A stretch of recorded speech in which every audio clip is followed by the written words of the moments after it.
Now, into our possession has come a whole bundle of documents going back to the implementation of the Human Rights Act in 1998. And what is really interesting about these documents, as the ECHR is written into British law, as we debate what's going to happen, what it's going to mean, we were given some very strong reassurances. For example, Blair's Lord Chancellor at the time, Derry Irvine, said in the House of Lords in 1997, "We believe that Clause 2 gets it right in requiring domestic courts to take into account judgments of the European Court, but not making them binding." I think that binding certainly goes further than the Convention itself requires. So, guys, it's all going to be OK. And the Home Secretary, Jack Straw, in 1998, at the moment this was passing through the House of Commons, said British judges will be enabled to make a distinctively British contribution to the development of jurisprudence of human rights across Europe. Namely, folks, it's all going to be great. We're in charge. We'll set the pace and everybody else will follow us. And so it goes through. The Human Rights Act of 1998 goes through and becomes law. Yet, never seen before, a book published in 1999, as shown on this channel by our political editor Christopher Hope an hour or two ago, European Human Rights Law. You'll never guess who wrote it. Yes, it was our Prime Minister. There he is on your screens, a very young-looking Keir Starmer, and he was the one that wrote this book. He designed it to be a handbook, a guidebook for the implementation of human rights law into the British legal system. And he said this: "Above all else, the Human Rights Act represents a new way of thinking about law, politics, and the relationship between public authorities and individuals. Its potential is enormous. Its effectiveness depends on the combined willingness of us all to approach decision-making from a human rights perspective." So there you are. There was the Prime Minister, despite the assurances we've been given by Home Secretaries, by Lord Chancellors, just a year after its implementation, saying, actually, do you know what? The entire legal system should be based on these texts. And indeed, as it says, European. And that's the key. European human rights law. Right, folks, buckle up, because what you're about to hear could change everything you think you know about British justice. Picture this: a packed television studio, tension running higher than Big Ben, and Nigel Farage holding a book that threatens to unravel the very foundations of Keir Starmer's political career. The atmosphere was electric, and everyone could sense that something serious was about to unfold. British politics like this one. Don't forget to like the video and subscribe to the British I Believe It or Not. Over 98% of viewers watch our content without hitting the follow button. Subscribing is completely free. Now, straight back to the main event. Now, I used to say, and I confess I've had this wrong, I used to say the Prime Minister didn't believe in anything, but he did, because here he was in July 2024 on the same theme he was talking about in this book in 1999. I myself first read about the principles of the Convention and international law in a law library in Leeds, 40 years ago now. And that inspired me in everything that I have done since. And I draw strength from it and value from it every day. So the debate back then was about a maximalist or minimalist approach. We were assured it would be minimalist. Keir Starmer was determined then it would be maximalist, and it has been for the last quarter of a century. We know who the real Keir Starmer is. I'm joined in the studio by the aforementioned Christopher Hope, GB News political editor, by Nigel Farage, human rights lawyer, friend of the programme, and Martin Howe, KC barrister. Martin, I've got to start with you because we're having quite a legal argument here with you guys. Do you think Derry Irvine and Jack Straw were telling us the truth in 97, 98?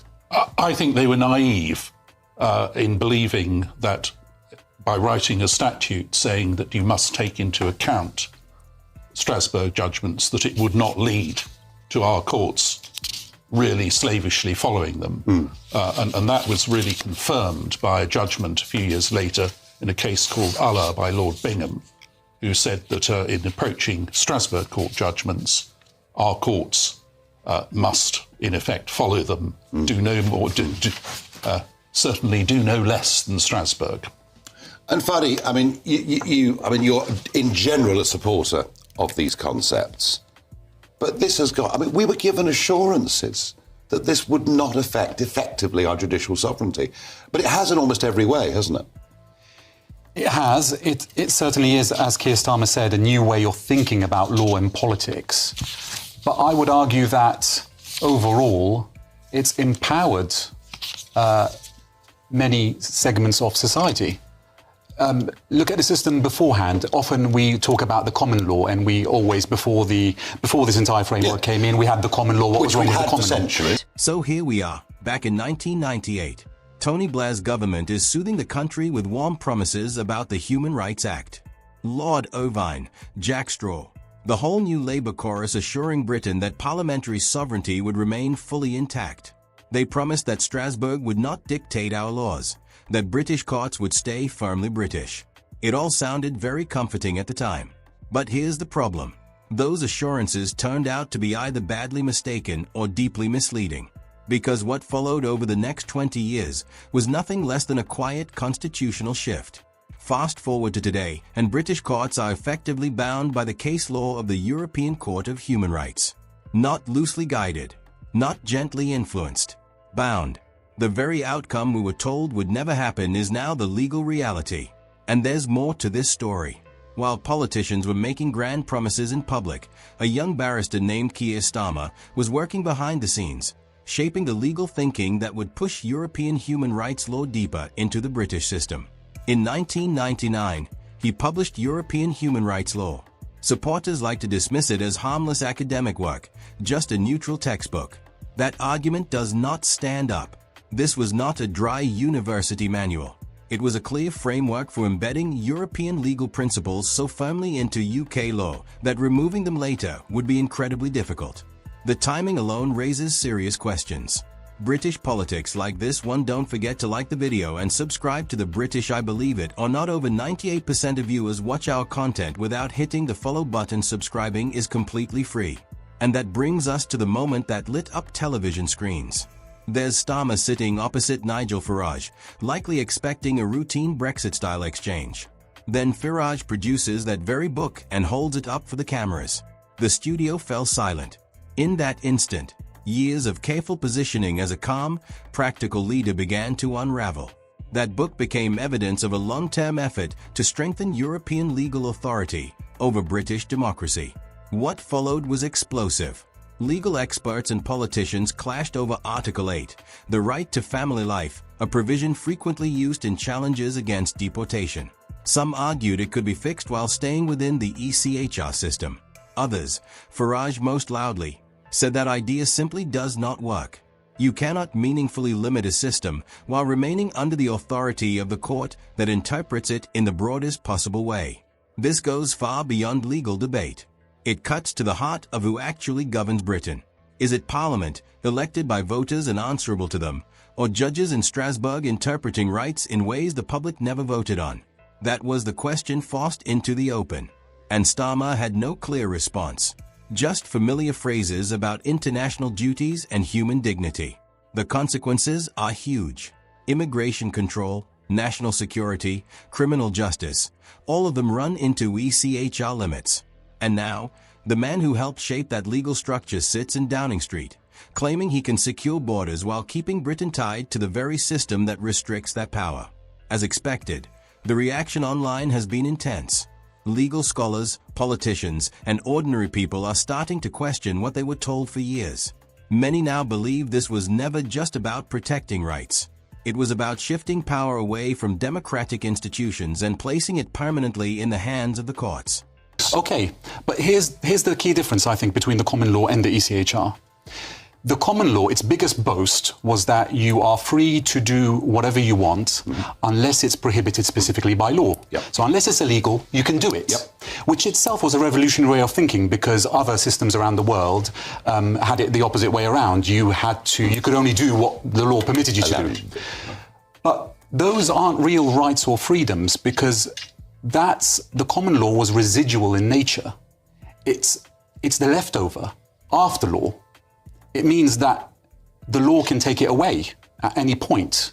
What the ECHR did was that it put a barrier, it created specific rights, such that when law is being made, it had to be balanced against those rights. Well, well and good, but it led, Fadi, to people not being deported because their kid likes chicken nuggets. It led to sex offenders not being sent back to other countries because they might face a tough time when they get there. But I would argue those were wrong decisions. Those were an incorrect approach, not the framework. By British judges. So getting the wrong decision doesn't mean the framework is faulty. No, I would disagree with that, because in fact, the convention itself, the text of the convention, if you read it, it has a perfectly reasonable set of rights that 90% of people across the whole political spectrum would agree with. The problem we've had is 70 years of judgments by the Human Rights Court of Strasbourg, who are basically a self-selecting bunch of human rights zealots who do not respect the boundaries of their own judicial role. They behave as political activists making law, not as judges actually interpreting the text that has been laid down to them. Well, Chris Hope, you're going to get some other political opinion from the Labour Party to begin with. Yes, we are. We're looking to speak to Labour MP very soon. I'm not sure they're there just yet. I believe so. David, we're looking to speak to David Pinto Ducinzi. There we are. Mr. Ducinzi, thank you for joining us tonight on Farage. The key question presented by this 900-page manual on the Human Rights Act is, given the investment the PM had in human rights law, does he have the courage to reform it? Well, look, obviously I've not seen the book you've just talked about. I'm unfortunately not a prominent legal scholar. I think my parents probably wish I was. But I think the Prime Minister's determination to stop the boats and to deal with the problem that we were bequeathed by the last Conservative government is absolute. And on the ECHR and on these issues, we've seen that we are going to be legislating to restrict the application of Article 8. We've already paused the right to family reunion, and we are talking to countries across Europe about how it can be changed. And so I think we have a Prime Minister and a government that is absolutely focused on dealing with this problem. Why should we believe it will happen, given his support for human rights legislation and therefore the European Convention on Human Rights? I mean, will he actually go ahead and tweak Article 8, and how quickly can that be done? We saw those battles, didn't we, with the Tory government over prisoner votes back in the day, and that was also a Strasbourg issue. Well, look, we have, made it very clear that we're going to legislate on this. We have a Home Secretary who has already talked about, even though she's been in post only 3 days, that she doesn't agree with a maximalist approach. And we have a government that is taking really concrete steps. I think the other thing we've got to do here in this debate is step back. This is a really serious problem, and it requires serious solutions and practical solutions. And that's exactly what we're seeing from this government. So, for instance, we've just in the last few weeks announced a return. British politics like this one, don't forget to like the video and subscribe to the British I Believe It, or not over 98% of viewers watch our content without hitting the follow button. Subscribing is completely free. Treaty with France, and we are already detaining people. People will start being returned in the coming weeks. We've signed a deal with Iraq to cut that problem off at source. We're bringing legislation through Parliament to bring in the anti-terrorist style powers we need to crack down on people, and we're bringing in sanctioning to deal with these people smugglers. Again, real action to tackle these issues at root cause. And the other thing we're doing is doubling the level of asylum decision making. Now, Now, I think that stands in stark contrast with the approach taken by other parties. We've seen gimmicks from the the Conservatives, culminating with the Rwanda scheme, which cost us 700 million and returned just 4 volunteers. By contrast, this government has already saved £1 billion on hotels and sent back over 35,000 people. I think it's a really clear contrast, and I'm afraid there's a clear contrast too with reform. Their plans simply don't add up. There's one final question, David Pinto Duchinski. I hope you can hear the question with your earpiece there. There's one problem here, isn't it? And it's in the shape of Lord Hermer. He's the Attorney General. Will he actually allow reform of the UK's approach towards human rights laws, or will he object and obstruct these changes? Absolutely not. Look, we are clear that we are bringing in legislation to deal with Article 8, right? We have already paused family reunion. And so, again, I keep coming back to this is practical solutions for the problem that's making an actual difference. And the contrast with, say, reforms plans, which unravel within 24 hours. Firstly, Mr. Farage told us they would send back everyone, then not women and children. He's done more U-turns than a driving school. He can't tell us how much it would cost. He can't tell us how he would do the returns and how he'd strike the returns agreement. He can't even tell us where he would put the people. In fact, the only thing he can tell us is that he's considering charging for using the NHS. It's practical action with this government versus all talk and no trousers with reform and the Conservatives. OK, well, David Pinto Duchinski, the Labour MP, thank you for joining us today. Labour MP for Hendon, of course. Thank you, sir. Thank you, Chris.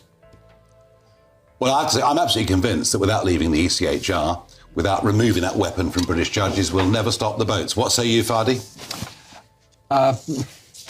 Not necessarily. I mean, I would say there is room to look at the principles we have. You're struggling with this, aren't you? Come on, be honest. Come on. We talked about Section 2 of the Human Rights Act, which says taking into account. Mm-hmm. And that's all it says, taking into account. Martin made the point that then, in terms of judicial decisions in Ulla, Lord Bingham said, well, you have to follow. Well, that's not what the Act says.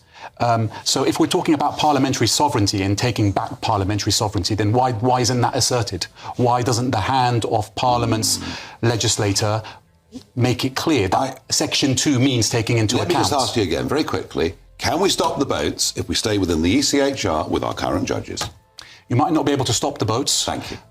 But you can make quicker decisions, you can improve decision-making, and you can improve can improve enforcement. No, enforcement, where people are not entitled, where people have come in and there is criminality and they don't meet the rules, you can have a system whereby you can enforce it. Thank you. I'm deeply sceptical. Final word on this segment goes to Martin Howard. It's absolutely impossible, I think, to deal with the boats problem without leaving the ECHR.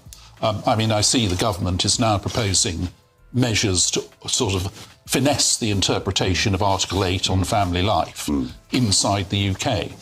But the problem is, if you do anything effective along these lines, you then end up with individual petitions being made to the Court of Human Rights in Strasbourg, saying the UK has... And that delays things forever. And then once you've got that, and if you have an interim indication from the court in an immigration case, the Strasbourg court saying, stay the immigration, don't send them back, you're into 2, 3, 4 years of delay.